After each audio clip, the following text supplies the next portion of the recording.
Research that resonates. Schweizer has not been wrong on any of his years and years of reporting on the Bidens. Investigations that matter. If your last name wasn't Biden, do you think you would have been asked to be on the board of Burisma? I don't know. Probably not. But that's, I don't think that there's a lot of things that would have happened in my life that if my last name wasn't Biden. The only entities, the only people that would report on this, and Peter Schweizer, who deserves a Medal of Freedom, in my view. This is The Drill Down with Peter Schweizer. Hi, this is Peter Schweizer, and welcome to The Drill Down, where we relentlessly expose cronyism, corruption, and the abuse of power in Washington, D.C. The co-host of this program, of course, Eric Eggers. And Eric, it is school time.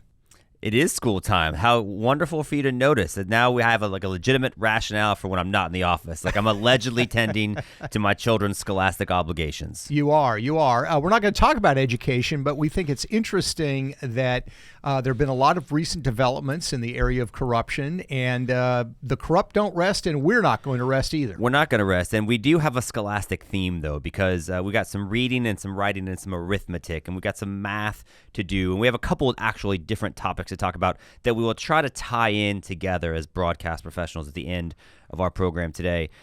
So let's start with some, maybe not arithmetic, but at least some counting. The last time we spoke with our audience in a traditional podcast like this, Tim Walz had been named the vice presidential nominee for just 24 hours. So we didn't have a ton of information about him. Other subjects, people like Hunter Biden, we've reported on far more extensively, and I think it's years, in fact. But in the 8 days since Tim Walz has now been officially named Kamala Harris's vice presidential running mate, we've been able to do some more research, and our investigation into him is ongoing. It is. And what we were able to ascertain initially is that Tim Walz had some interesting, I would say unusual and even troubling ties to China. We've talked about that on the media with Sean Hannity and Jesse Waters and others, but we continue to dive into this stuff as we always do. And the story gets, I think, even more interesting and intriguing. I mean, just a quick summary. Tim Walz has traveled to China extensively. That's no big deal in and of itself. He had a student exchange program where he brought American students to China. Gets a little bit more concerning here because that program was actually funded by the Chinese.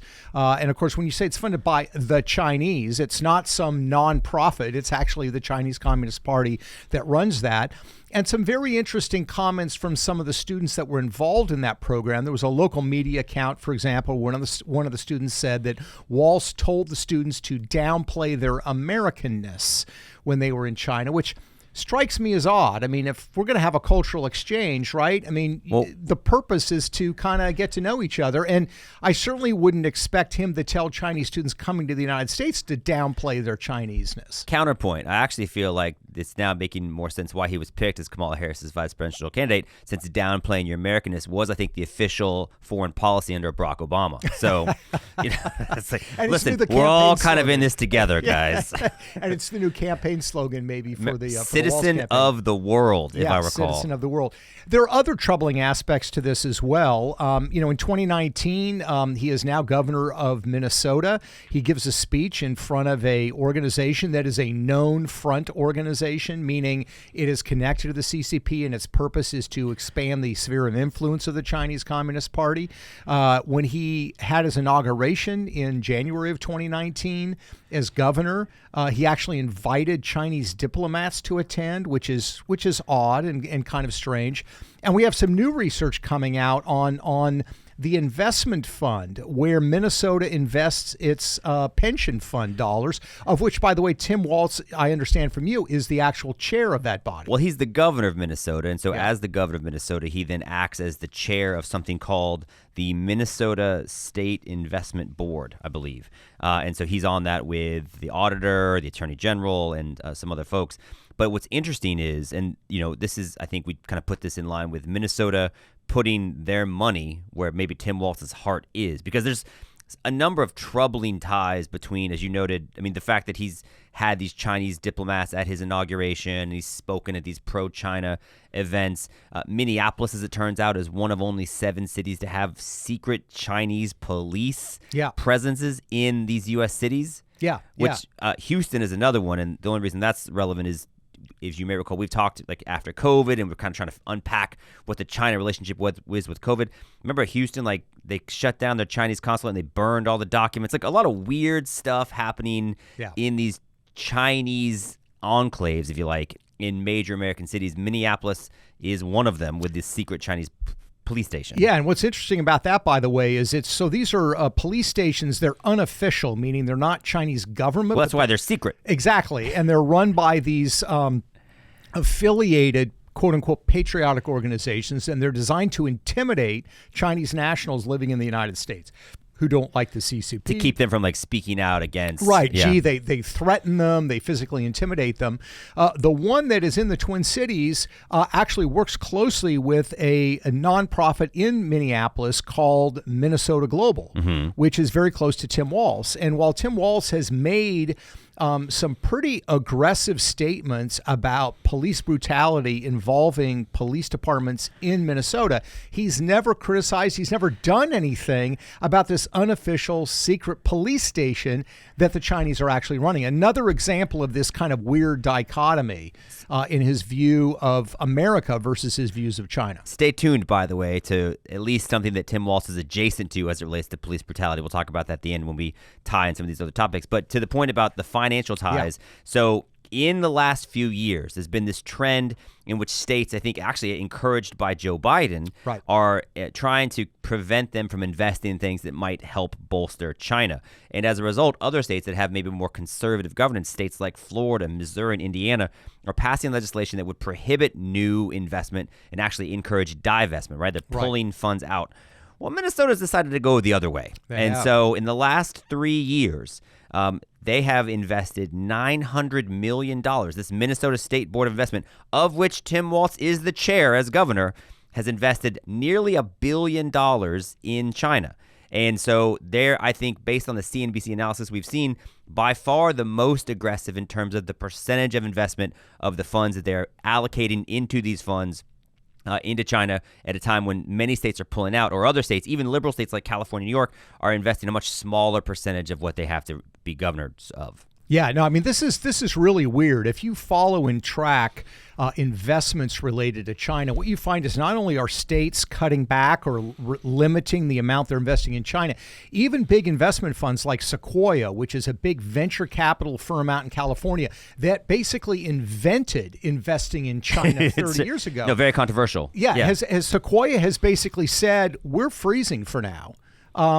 Minnesota's not doing that. So weirdly, Tim Walz, I think, again, is raising questions about his views about China. And, you know, let's be clear here. We're not saying that the guy is a secret CCP spy, but there are very curious patterns of behavior. We're not saying that yet.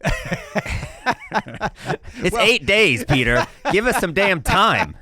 I feel like after Charlie Gasparino's episode, by the way, cussing is now allowed on the pod. Is that go? Okay, it's the Charlie rule. We're Absolutely. going to go with the Charlie rule. No, but the point is that you can have what used to be known during the Cold War, fellow travelers. Yeah. These are people that go along and say, oh, they're not so bad. The communists are just misunderstood. They're good people. They try to smooth things over. The Chinese call it big help with a little bad mouth.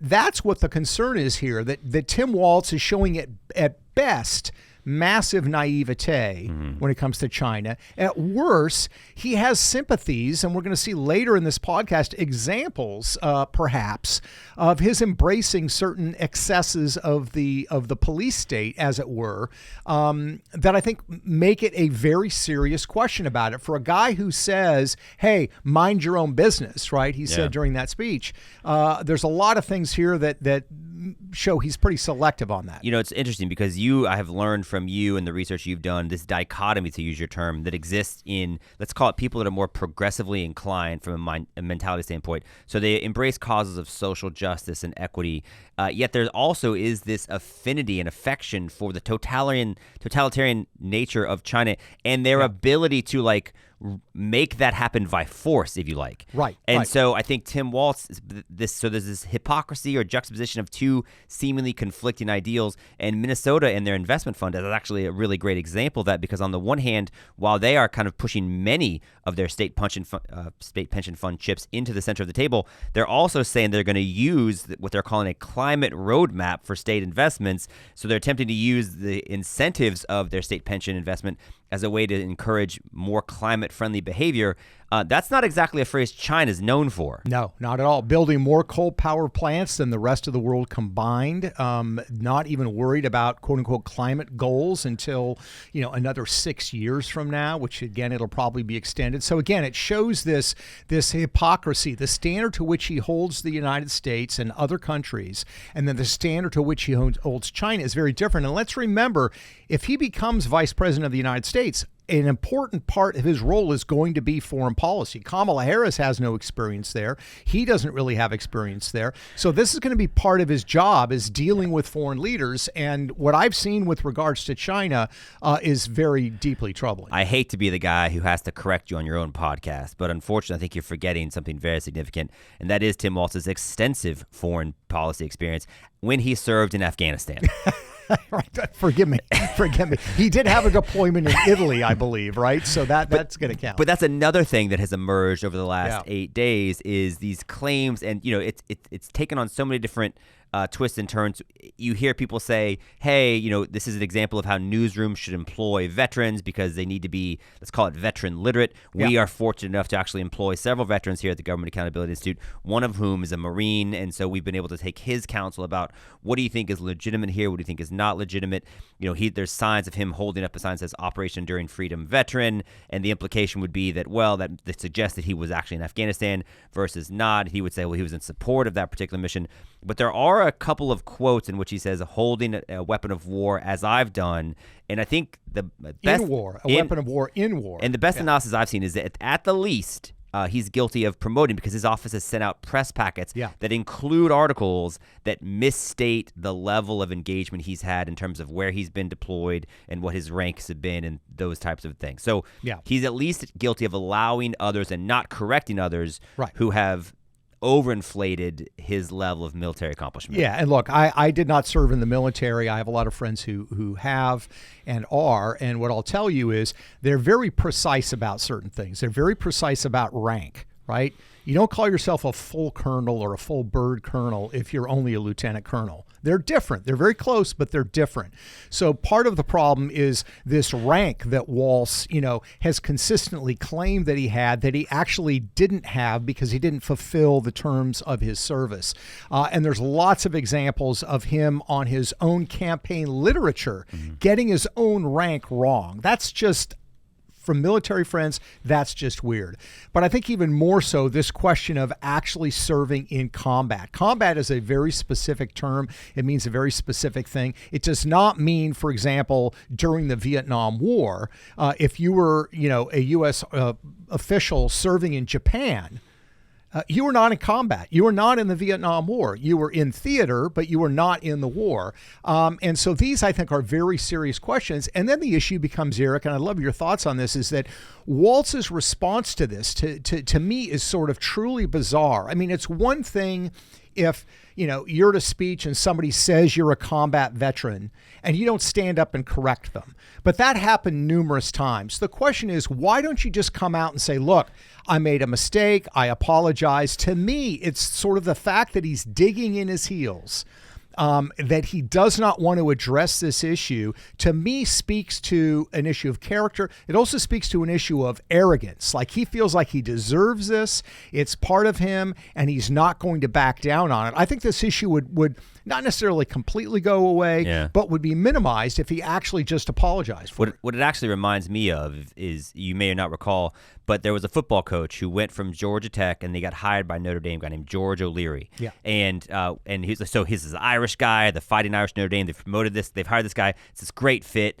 And it turns out he had, at some point, like 15 years before, added a master's degree to his resume that didn't actually exist. And it's kind of one of those things where maybe at some point it seems okay, or maybe it's sloppiness, or, historians get accused of plagiarism all the time, and it's just, I just forgot to cite it. Things happen, right? It could have been an honest mistake, but then when you don't correct it, it kind of becomes worse. And what happened with George Leary is he never corrected his bio. And then when you enter into an esteemed academic institution like Notre Dame, and you've lied about having a credential you don't actually have, it's problematic, and he lost his job.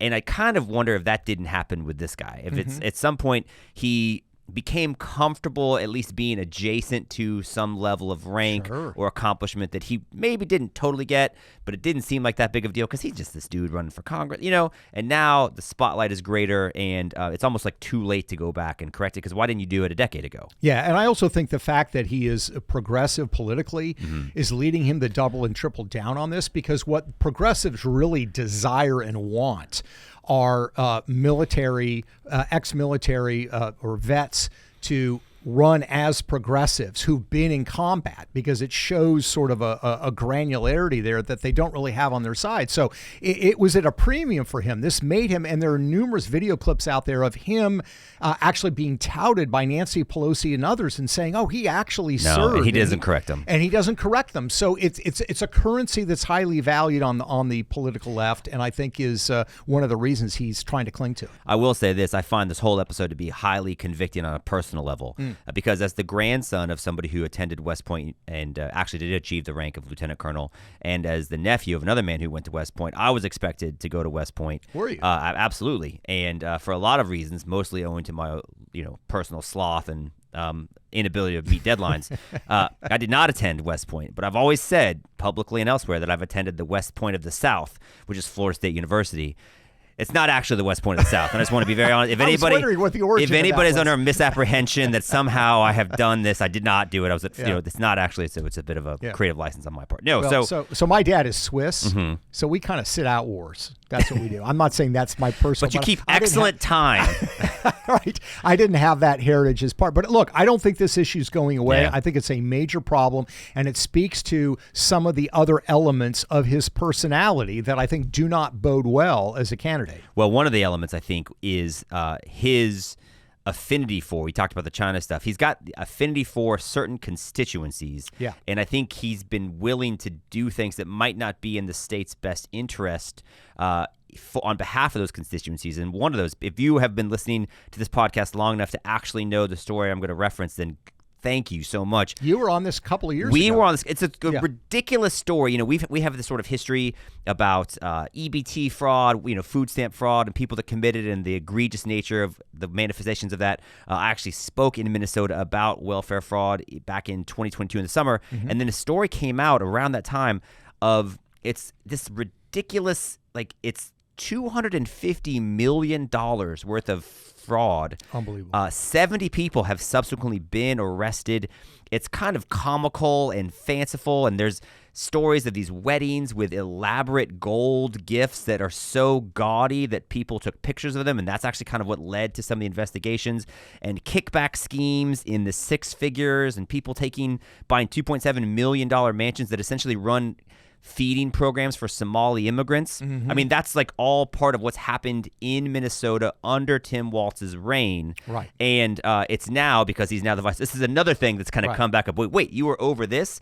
And so there are some questions about what he knew and when did he know it. And actually, his office has been wrong at least a couple of times in terms of when he was claimed to know that. In an interview with a publication, and Tim Walz initially said that he was briefed about suspicious activity in this feeding program in April or May of 2020. So what happened is, they had this program, it was kind of shady, and then COVID happened. And so we just funneled a ton of money because, hey, we're trying to keep people fed. Tim Walz I lost a lot of sleep thinking about, food insecurity in Minnesota. Yeah. Well, food insecurity turned out to be lavish weddings for these Somali feeding programs. Just some of the numbers on this thing, 1 year, it started with, I think it was $1.7 million or something. Feeding Our Future, this program received $3.4 million in federal food aid in 2019. In 2020, when COVID first happens, $43 million. The next year, it ballooned to $198 million. Wow. And the Minnesota Department of Education, which is essentially in charge of distributing the money from the feds, just kind of let it keep going. And that's where Tim Walz was, as the governor. It's under his watch, some controversy there, and he has been at least not accurate or honest about what he knew when he knew it 100% of the time on this issue. Yeah, and the question goes down to, is this a constituency that's beneficial to him politically? We know that he has been aligned with the Somali community and especially the Somali leadership. So he had powerful political reasons for not wanting to necessarily protect taxpayer money that was flowing into this problem. And now that the problem is completely blown up, of course, he's pretending like he was leading the parade to sort of fight this corruption. So I think it's a really important story, and I hope that we're going to keep looking into it because it speaks again to this larger issue of how Minnesota was run when Walz was there, and questions that people have to ask about corruption and how it's handled or not handled by this governor. So we're 8 days into our investigation on Tim Walz. These are among the things we have so far. And I made the point to you earlier, and I'm interested in your thoughts on this because you are an expert on many things, including this. So you got Tim Walz. He's got weird, close personal and financial ties to China. He's got questionable spending habits. He's got, and this has been true, he has been sober for 20 years, but he was arrested for a DUI in 95. So let's call it a substance abuse history, followed by a touted period of sobriety, and then some controversy over his military career. My question to you, Peter Schweizer, is Tim Walz the new Hunter Biden? That's very creative, actually. Thank you. Because remember, Hunter served for a month. That's what I'm saying. So ousted by his substance abuse problem. Yeah. No, that's very, very interesting. Look, I think there are commonalities, but I think there are some differences, and in a way, the differences, I would argue, make Walz even more concerning than Hunter Biden. And, we've been concerned about Hunter Biden quite a bit. And here's why I say that. With Hunter Biden, it was monetary, right? He was doing the bidding of the Chinese, of the Russians, of the Ukrainians because he was getting paid, not because he had any sort of ideological bond with the Chinese. With Tim Walz, to me, it's weird because you do have, of course, the Chinese were funding his student exchange program, but this is not a guy with a lot of net worth. He's not blowing millions of dollars the way that Hunter Biden was. He's hundreds of millions of dollars of taxpayer dollars. Yeah, exactly, taxpayer dollars, but he hasn't personally enriched. So the question comes down to motive. Why is he doing the things that he's doing with regards to China if he's not getting paid? And it leads to this question we were talking about earlier. Is he a fellow traveler? Does he have a soft spot for China, for that kind of collectivist approach? If you look at a lot of things that he said during those exchange visits, the fact that he was telling young people to downplay their Americanness, the fact that he loved China and how warm everybody was. This is back in the 1990s when it was even tighter than it became later on. It raises questions about what his interests are and why he will not go after them on legitimate issues like fentanyl. We've talked about fentanyl. It's a scourge in the country. It certainly is one in Minneapolis. We have a bipartisan congressional committee, the Select Committee on China, that has said China is behind this. Republicans and Democrats saying that. Tim Walz has never uttered the words China and fentanyl and connected the two. And you have to wonder why. So I think in a way, it makes it harder to detect what he's doing because you can't find the flow of money, and it makes it very concerning about what his motives are. And, it's been reported that this will be the first election since 1976 without a Bush, a Clinton, or a Biden on the ballot. Yeah. And we kind of joked, or at least it seems like a strange thing it's just this weird coincidence that, okay, Joe Biden's gone, and then 8 days later, or actually within 19 days of Joe Biden saying he's not on the ballot anymore, here comes this new guy who happens to have at least as strong a ties to China, as you noted, ideologically, if not financially, as Hunter Biden did. And there are some things, if you look at Tim Walz in the context of, at least some people have noted, the amount of time he spent in China,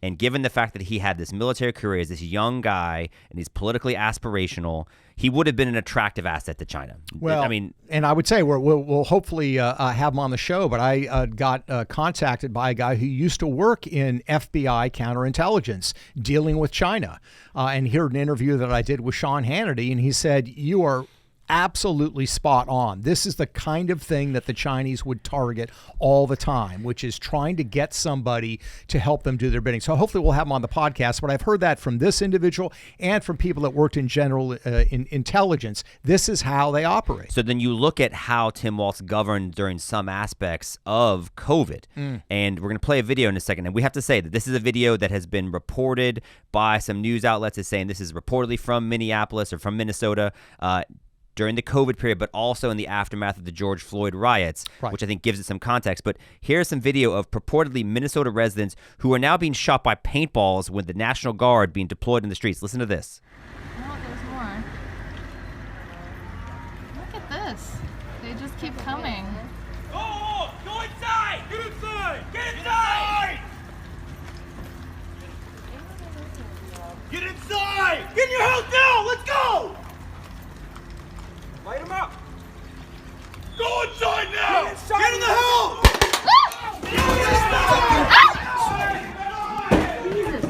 Get in, get in, get in, get in, get in, get in. Get in. Oh, God, that hurt. You good? Are you okay? Right on the fucking crotch. Are you okay? You got hit? I'm good. They're fucked for that, dude. What? Okay. And honestly, when I hear that and when you watch that, the first thing that comes to my mind, Peter, is that dang robot dog in China. I'm serious. Yeah, the robot dog is scary. Look, that video and the story comes from The Independent, which is a British centrist publication. It's very well regarded, so this is not some fly-by-night thing. And look, it's very disconcerting because if you remember, this happened a couple of weeks after George Floyd, right? After the riots started. Remember when the riots started? That Walz was holding back law enforcement and basically letting rioters burn down parts of Minneapolis. This video is actually of the National Guard shooting residents that are standing outside of their house saying, go back inside. Again, it speaks to this weird kind of view that he has on when force should be deployed, how it should be deployed. And he seems to want to let rioters run amok. But when homeowners are standing outside of their home and he's trying to enforce a curfew, people are actually getting shot with paintballs by law enforcement. There's also weird stuff with his family. His wife says during the riot she had the windows open. She wanted to smell the burning tires, and his daughter allegedly helped put out onto social media when the National Guard would not be present the night that there were additional looting and acts of vandalism on law enforcement entities. And this precedes this event with the National Guard shooting as part of an effort to enforce curfew. So, I mean, there's a lot of weird stuff happening with Walz, and troubling. Yeah. And it's very troubling. It's very weird. And that's the thing is like they accuse the Republicans of being weird. He's the one that invented the Minnesota weird term, but the stuff is objectively just bizarre. Yeah, it is. It is. And we're going to stay on top of this story. We're continuing to investigate lots of people on both sides of the aisle. And this is going to be important because Tim Walz has not been vetted, and the media certainly is not going to do this work. And I think if there's one thing that we've learned in the last week, because another thing that's happened since we did our last podcast is we have official documents have been filed by the Joe Biden Department of Justice in which the special prosecutor, and we did a special YouTube podcast on this, you should check it out, but we now have actual admission and allegations on the part half of the U.S. government that Hunter Biden acted as an agent to try and influence U.S. policy on behalf of foreign actors. By any other name, it's a FARA violation. You've been reporting on this for no less than 2,330 days.